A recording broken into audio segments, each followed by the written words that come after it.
नमस्कार, स्वागत है आपका आपके अपने YouTube चैनल पर।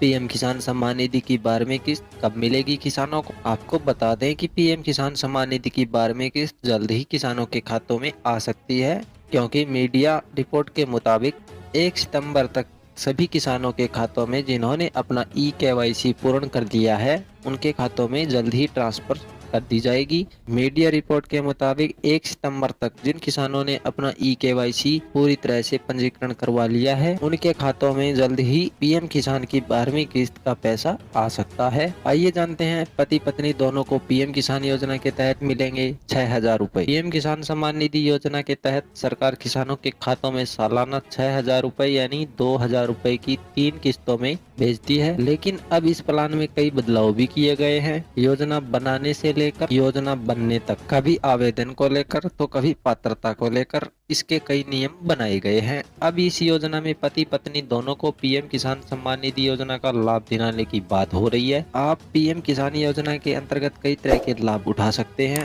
और योजना सिर्फ किसानों के लिए ही है। आइए जानते हैं पीएम किसान योजना से जुड़े कुछ नियम, किन किन को मिलेगा फायदा। पीएम किसान योजना के मुताबिक पति पत्नी दोनों पीएम किसान सम्मान निधि योजना का लाभ नहीं ले सकते। अगर वो ऐसा करते हैं तो सरकार उसे फर्जी बताते हुए उबर जाएगी। इसके अलावा कई ऐसे प्रावधान हैं जो किसानों को अपात्र बनाते हैं। अगर अपात्र किसान इस योजना का लाभ उठाते हैं तो उन्हें सारी किस्तें सरकार को वापस लौटानी होगी। किसान योजना के नियमों के तहत अगर किसान परिवार में कोई टैक्स देता है तो इस योजना का लाभ नहीं उठा सकता।